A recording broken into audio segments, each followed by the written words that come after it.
Friends, आइए चलिए देखिए मेरे घर की हालत। घर की हालत देखकर आज समझ ही गए होंगे कि आज क्या होने वाला है। बम्पर विस्फोट शुरू हो गया फ्रेंड्स। हस्बैंड हमारे 3 दिन के लिए बाहर गए हैं, तो आज मुझे अकस्मात मौका मिल ही गया कि मैं आज पूरे घर को अपने बदल दूं, उसमें कुछ DIY भी कर लूं जिससे घर को अरेंज किया जा सके। क्योंकि हम गवर्नमेंट सर्वेंट हैं फ्रेंड। पहले हमारी पोस्टिंग जगह जगह होती रहती है और कभी कभी इतनी दूर हो जाती है कि हमें अपना पूरा सामान घर बेचना पड़ता है, पर वहाँ से जब वापस कुछ भी नहीं आता तब हम फिर वही कंगाल की स्थिति होती है फ्रेंड। उसी लिए हम सोचते हैं कि ज़्यादा पैसे ना खर्च किए जाएं और अपने घर में ही कुछ DIY कर ले। ये देखिए मेरी साड़ी है राजकोट सिल्क की पुरानी, जिसे मैंने ऑर्गेनाइज़र बनाया और इसमें अपने कॉटन सूट को अरेंज करके रख दिया, जिससे ये मेरी शादी के समय की साड़ी है फ्रेंड्स। वो मेरी याददाश्त भी रहेगी और डबल कपड़ा लगाकर हमने ये देखिए खूब सुंदर सा ऑर्गेनाइज़र भी बना दिया। और इसी तरह से रेमंड कंबल का था कवर, उसे भी हम ऑर्गेनाइज़र के रूप में इस्तेमाल किए। ये मेरे स्टूडेंट टाइम का था फ्रेंड, आज का नहीं, समझिए ये 40 साल पुराना हमारा बेडशीट है, जिससे हम जुड़े रहने के कारण हमने उससे भी ऑर्गेनाइज़र बना दिया है ना फ्रेंड। इससे हमारा ऑर्गेनाइज़र का काम भी हो गया और हम अपनी चीज़ों से जुड़े रहें।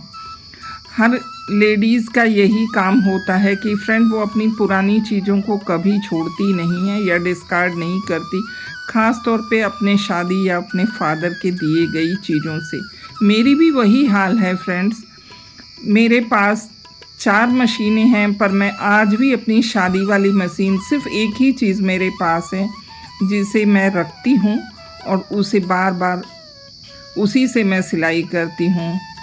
कितनी भी नई मशीनें हों फिर भी मुझे अच्छी नहीं लगती फ्रेंड्स, ज़्यादा इस्तेमाल हम पुरानी करते हैं। तो चलिए ये सारी बातें तो हो गई, अब चलते हैं किचन में। बर्तन धुल रहे हैं फ्रेंड्स। नाश्ता बनाए क्या, थोड़ा बहुत चाय पानी बनाने के बाद ही हम काम में लग गए। तो देखिए इस तरह से कपड़े को हमने बिछा दिया और जिसके कारण पानी भी पीछे ना आए और हमारा किचन भी गंदा ना हो, और फटाफट हमने अपने बर्तन को इस तरह से धुल लिया फ्रेंड्स। इस तरह से जब हम बर्तन अपना धुल लेते हैं तो हमारा बर्तन भी साफ़ हो जाता है। लगातार पानी खोल के एक भगोने में रख के, और उसके साथ साथ आजकल जो समय चल रहा है गर्मियों का, तो बर्तन काफ़ी सूख जाते हैं, तो इनसे अवॉइड करें। अब देख रहे हैं आप पानी भर गया। भरा क्यों फ्रेंड, मैं आपको दिखा रही हूँ, क्योंकि मैं इसमें एक जाली लगा रखी हूँ। अब पानी पूरी तरह निकल, जिससे कोई भी छोटे मोटे कचड़े जब हमारे सिंक में जाते हैं तो वो उस जाली में ही पड़े रहते हैं। तो अब देखिए हम क्या कर रहे हैं, ये सारा वॉश हो गया। अब कपड़ा हटा लिए और कपड़े को अच्छे से धो लेंगे और रगड़ के अपने पाइप को भी पोंछ लेंगे, ताकि पाइप भी हमारा क्लीन हो जाए फ्रेंड। और ये छन्नी में जो थोड़ा बहुत कचरा बचा है उसे हम डाल देंगे अपने गार्बेज बैग में। फिर छन्नी को अच्छे से मांज लेंगे, बर्तन जो पड़ा है मांज लेंगे, और फिर उसके बाद सिंक को अच्छे से वॉश कर लेंगे। इस तरह से वॉश करने से हमारा काम भी कम हो जाता और क्लीन भी हो जाता। अलग आप टब में देख रहे होंगे कि मैंने काफ़ी सारा बाजरा भिगो के रखा है फ्रेंड। जो भिगोया था उसे धुल के रख दिया, और बाजरा मैंने रखा है अंकुरित होने के लिए। तो एक दिन अभी इसके 12 से 14 घंटे हो गए, बुलबुले निकल रहे हैं, पर किचन में जूठे बर्तन थे तो हमने उसे क्लीन नहीं किया। ब्रश से अच्छे से अंदर का पोर्शन क्लीन कर दिए, अपनी जाली को धुल दिए। जो ब्रश से हमने वॉश किया उस ब्रश को भी धुला। इस तरह से देखिए ये हमारे जूना रखने का डब्बा, उसे साफ़ किया, अपने साबुन को प्रॉपर धुला फ्रेंड। आप जेल यूज़ कर रहे हैं तो जेल की बोतल को भी अच्छे से क्लीन कर दीजिए। इस तरह से करने के बाद फिर मैंने हाथ को साबुन से वॉश किया, हैंड वॉश से, और फिर अपने टैप को भी अच्छे से पोंछा, ताकि ये पूरी तरह से हाइजीनिक हो जाए। आप किचन में ये पिंक कलर का धागा लटकता हुआ देख रहे होंगे फ्रेंड, इसमें सुई है। जो सुई का यूज़ मैं अक्सर अपने जब वो धुलती हूँ कुकर तब यूज़ करती हूँ इसकी सीटी को क्लीन करने के लिए। बर्तन को हमने टब में रखा था ताकि हमारे स्लैब पे एक्स्ट्रा पानी नहीं गिरे और टब पूरी तरह से क्लीन हो जाए। अब देखिए ये बड़ी सी छन्नी का यूज़, आपको बुलबुले दिख रहे होंगे हमारे टब में। अब हम थोड़ा सा आपको निकाल के दिखाएंगे। पहले हमारा सिंक क्लियर नहीं था तो मैंने सोचा सिंक को क्लियर कर लूँ तब ये धुलूँ। ये देखिए इस तरह से हम धुलेंगे और फिर हाथों से इसे हिलाएंगे। हिलाने के बाद फिर इस तरह से हिलाएंगे तब हमारी जो वेस्ट पोर्शन है फ्रेंड निकल जाएगा। और अब हमने एक टोकरी ली, बांस की टोकरी। बांस की टोकरी अक्सर ख़राब हो जाती है तो मैंने सोचा थोड़ा सा इस पर ऑयल पेंट कर लें ताकि कीड़े नहीं लगे, क्योंकि गिफ्टेड थी और बहुत छोटी सी है फ्रेंड। 4 से 5 केजी इसमें अनाज आता है। मैं बाज़ार में बहुत ट्राई की पर इस तरह की मुझे मिली नहीं। मिली मुझे 25 से 30 केजी वाली, वो भी मैंने रखा है फ्रेंड गेहूं वगैरह धोने के लिए कभी कभी। पर ये 5 केजी वाली, सॉरी 5 केजी नहीं, 3 से 4 केजी आ जाता है। इसे हम अच्छे से इसमें वॉश कर लेंगे। वॉश करने के बाद आपको बताएं फ्रेंड, पहले हमने छन्नी से छाना बीना सारा काम कर लिया। फिर भी दिखाएंगे आपको कि उसके बाद भी इतने से में कितना पत्थर रह जाता है। अगर जब पत्थर रह जाता है यही हम अंकुरित करके जब आटा पिसाते हैं तो ये हमारे पेट में जाता है और जब रोटी बनाते हैं तो किर किर करता है। देखिए ये देखा है इस तरह से, ये छोटे छोटे जब इस तरह से जीरा मसाला धनिया जो चीज़ें भी आप धोएंगे तो आपको किसी भी अनाज के नीचे रेत का कण दिखाई देगा। और इसे देखिए इस तरह से हम हिलाते हुए ऊपर से निकाल लेंगे जो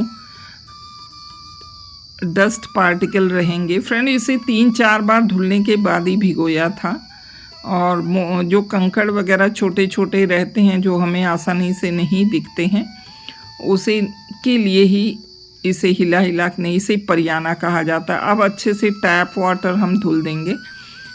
मेरा इनडायरेक्ट वाटर है, आगे डायरेक्ट वाटर है। दोनों टैप इस समय चल रहे हैं क्योंकि सुबह के 8 बज रहे हैं। 10 बजे तक हमारे यहाँ कैंपस में पानी आता है। हस्बैंड हमारे चले गए हैं प्रिंसिपल कॉन्फ्रेंस में तो मुझे 3 दिन का वक्त मिल गया फ्रेंड। 2 दिन की कॉन्फ्रेंस से 1 दिन जाने में मिला और चौथे दिन ही वो आ जाएंगे। खाने पीने में क्या, आज दूसरा दिन है तो मॉर्निंग में मैंने पकोड़े बना लिए थे, शाम को नमकीन चावल, और तीसरे दिन मैंने नाइट में फिर से पकोड़े बना लिए। लेडीज़ का तो यही खाना होता है फ्रेंड। अब देखिए हस्बैंड आ गए हैं तो मैं पहले क्या करती हूँ, मैंने छोला भिगो कर रखा। छोला चावल आम रस बनाएंगे तो सारी चीज़ें हम सोच रहे हैं छोले में एक बार डाल दें क्योंकि काम भी हमारा बहुत बिखरा हुआ था, उसे भी हमें समेटना है और वो आने वाले हैं। 2 दिन में हमने काफ़ी समेट रखा है फ्रेंड, फिर भी बाकी है। बहुत सारी चीज़ें ऑर्गेनाइज़ की और बहुत सारी सिलाइयाँ की और देखिए यहाँ तो ऑर्गेनाइज़ कर दिया और बहुत चीज़ें हम ढूंढ के निकाल कर रख दिए हैं। ये हमारा खाना तैयार हो गया फ्रेंड्स। इसमें आमरस है, आमरस हमने थोड़ा सा लिया, थोड़ा प्याज जो छोले के साथ इस गर्मी में बहुत अच्छी स्वाद देगी, और करेले का अचार जो मुझे बहुत पसंद है, बड़ी ही टेस्टी बनकर तैयार है। अब खाना तो मैंने खा लिया, अब चल रहे हैं लंच के बाद इनके बैग को देखना। बैग ले आए हैं फ्रेंड्स, ट्रॉली बैग नहीं लेके गए थे, इसे ही ले गए थे। पर बैग जब ले जाते हैं तो मेरी एक आदत है कि बैग को पहले ही आते ही इन्हें फ्रंट कमरे में हम रखवा देते हैं और इन्हें कहीं भी हम सोफ़े पे बेड पे या इधर उधर रखने नहीं देते। ऐसी जगह रखते हैं जहाँ से क्लीन कर सके, क्योंकि कितने भी आप सेफ्टी से जाइए फिर भी हाइजीनिक नहीं रहता बाहर। तो इस तरह से अब ये 2 कपड़े जो हैं इन्होंने वियर नहीं किया है फ्रेंड। नीचे इस तरह के बैग में दफ्ती लगा देते, बहुत आरामदायक बैग है, चिट वाले बैग हैं, ये लाइट वेट होते हैं। ट्रॉली बैग वगैरह में मन नहीं था उनका ले जाने का। और एक वो ब्रीफकेस ले गए थे, थोड़ा सा पैसा, ये थोड़ा सा देखिए फ्रेंड, इस तरह से हमने नहाने वाले साबुन को काट के दिया ताकि ट्रेन में कभी ज़रूरत पड़े तो हाथ वगैरह धुल सकें। अब ये हमने कपड़ा लिया है फ्रेंड, क्योंकि आजकल वॉशिंग सोप वाली स्ट्रिप्स तो आती ही नहीं है, तो कभी कभी अचानक ज़रूरत पड़ती है तो इसे रख लेते हैं। और फिर इसके बाद देखिए इस तरह से हमने अच्छे से थोड़ा सा शैम्पू और लगा के इसे क्लीन किया, और क्लीन करने के बाद सूखने के लिए रख देंगे। इसे प्रॉपर हमेशा धुलते नहीं है फ्रेंड, जब गंदा होता है तभी धुलते। इसका अक्सर यूज़ सफ़र में लाइट वेट है तो किया जाता है, और बहुत ही पुराना है तो हम लोगों का इससे बहुत टच है। अब मैं देखिए कपड़े धो रही हूँ तो आपको दिखा रही हूँ, मैंने सॉक्स लिया है। गर्मी का दिन है, पसीना काफ़ी निकल रहा है तो कॉलर काफ़ी गंदी हो जाती है फ्रेंड। तो हमने ये क्लीनिक प्लस का शैम्पू पाउचेस मंगा के रखे हैं इस तरह के काम के लिए। डिब्बे तो रखते हैं तो हम अक्सर पाउच सस्ता पड़ता है, 1 रुपए का पाउच इसमें कट करके डाला और गांठ लगा दी। गांठ लगाने के बाद अब हम क्या करेंगे फ्रेंड, सारे वाइट कलर के कपड़े या लाइट कलर के, हस्बैंड की शर्ट देखिए कितनी गंदी है, पसीने से हो गई है। क्योंकि जब ऑफिस में रहते हैं तो एसी वगैरह रहती, पर जब ट्रैवल के लिए जाते भलो एसी में जाते हैं, फिर भी रास्ते में तो प्रॉब्लम आती ही है फ्रेंड, धूप का सामना करना ही पड़ता है इस गर्मी में।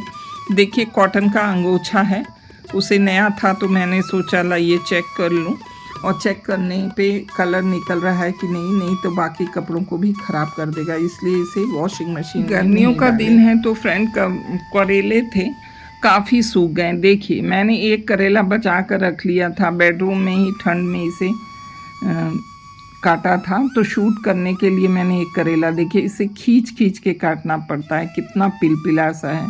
वैसे तो सब्जियां धुल के ही काटी जाती हैं फ्रेंड, पर धुलने के बाद भी इसे हमें ठंडे पानी में डालना पड़ा, पर मेरे पास ठंडा पानी था नहीं फ्रेंड, तो मैंने सिंपल पानी में डाल के इस भगोने को फ्रिज में रख दिया 2 से 3 घंटे, ताकि पानी भी ठंडा हो गया और हमारे करेले एकदम फ्रेश हो गए फ्रेंड। इस करेले को मैंने शाम को बनाया था आधा, बहुत ही टेस्टी बनकर तैयार हुआ। सेम इसी तरह से परवल है, धनिया है, कोई भी चीज़ें ठंडे पानी में डाल दीजिए तो फ्रेश हो। ये फाइल का ब्रीफकेस है फ्रेंड, बहुत पुराना है, गिफ्टेड आइटम है मेरे पापा का दिया हुआ, तो फाइल वाले बैग भी ले गए थे। ये सफारी का देखिए कितना पुराना है, आज 35 साल तो मेरी शादी को भी हो गया, तो सोचिए 35 साल पुराना ही ये गिफ्टेड आइटम है। पर इस तरह से पुराने से तकिए के कवर में इसे सेफ रख देती हूँ। और देखिए हमने कुछ ऑर्गेनाइज़र बना रखा है जैसे प्रेस का, क्योंकि मैं कपड़े खुद सिलती हूँ, अपने ड्रेसेस, शलवार कुर्ते ब्लाउज़ वगैरह, तो मैं इसमें से जो कटिंग वगैरह बच जाती है या हमारे सूट वगैरह पुराने हो जाते हैं तो इस तरह से ऑर्गेनाइज़र बनाकर हम रख लेते हैं। काफ़ी ऑर्गेनाइज़र और बैग मैंने बनाया फ्रेंड। ये देखिए ये ले गए थे जिसमें इनकी दवाएं थीं, इनकी शेविंग किट्स थे, ब्रश थे, बाकी चीज़ें थी फ्रेंड, और पेस्ट था। वैसे तो होटल में सब अवेलेबल होता है, पर ट्रेन में या इमरजेंसी में आपको ना कहीं अवेलेबल हो, तो इसलिए सारी चीज़ों को आपको अपने साथ रख लेना चाहिए, क्योंकि इतना वक्त तो नहीं रहता है कि होटल में जाके आप मार्केट कर सकें। यहाँ कैंची और हमने ये शेविंग का आइटम इनका रख दिया है, ताकि कैंची जो है इस बॉक्स में या बैग में ना घुसे, जिससे चोट ना लगे। इस तरह की कुछ छोटी छोटी टिप्स हैं फ्रेंड। आपको हमारी कौन सी टिप्स पसंद आई, और क्या इस तरह का ऑर्गेनाइज़र बनाना सेफ़ होता है? इस ऑर्गेनाइज़र को बनाने से क्या पैसे नहीं बचते? ये देखिए बहुत सारे ब्लाउजेस साड़ी के आजकल तो पहने नहीं जाते, मैं प्योर कॉटन ही पहनती हूँ फ्रेंड, 2x2 मेरी हैबिट है। तो मैं इन सारी चीज़ों को अच्छे से अरेंज करके इस तरह के बहुत सारे ऑर्गेनाइज़र बनाया है, साड़ी का, सूट का। तो इन्हें हम इस तरह से पैक करके अपने अलमारियों में डाल देते हैं। मुझे हैं नेक्स्ट वीडियो में फ्रेंड। हमें अक्सर घर में गृहिणियों को ऐसे ही कुछ पैसे हम बचा सकते हैं, डीक्लटरिंग करें, उसके बाद जो सामान यूज़ लायक हो उसका यूज़ करें, या जो यूज़ लायक ना हो उसे हम डिस्कार्ड कर दें। है ना मज़ेदार सी टिप्स?